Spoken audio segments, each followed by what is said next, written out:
大家好，延平 Mrs. Gary，正在 DIY 自改一辆皮卡房车。今天我准备做的就是把房厢里面一些经常接触或者比较容易脏的地方，贴上一层地板革，也就是现在经常说的这个塑胶地板。主要的原因就是它的厚度比较薄，这样的话对于整个房厢内部的高度牺牲不多。其次也是相对来说就是比较好打理，价格也不贵，所以选用的是一个进口材料无甲醛的。主要房型也就2个地方需要铺设，一个是桌面，还有一个是地面那也把这个整个过程记录一下。因为整个 DIY 改房车这过程都还是比较凌乱的这个桌面主要是摆放一些平时用到的工具耗材，所以先是清理一下桌面，然后就是根据桌面尺寸裁切地板革。地板革的厚度不厚，也就是2-3毫米左右。先是粗裁然后再把这个地板革放到桌面上，调整一下边角的尺寸。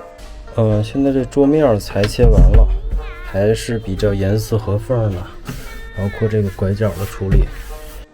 因为桌面我后续会安装显示器、Apple TV 和各种各样的电子设备，所以这一块也需要有一个开孔去走线。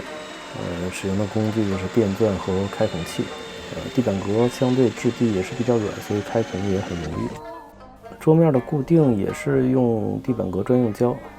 安装好桌面之后就是安装地面，相同的方法，先是刷胶，等胶半干的时候再把这个地面粘上。现在就是刚刷完胶，因为它的说明书上写的是要等半干的状态再合上，所以要先晾一下，用电扇吹一下，尽快让它这个蒸发掉。地面贴完以后，我也把正对着门的一个柜子贴上了地板革。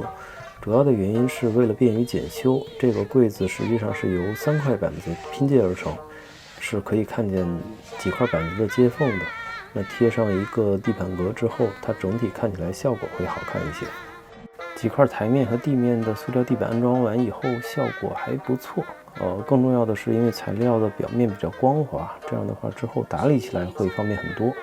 所以就是一个简要的分享，欢迎感兴趣或者有问题的朋友们留言关注，谢谢，拜拜。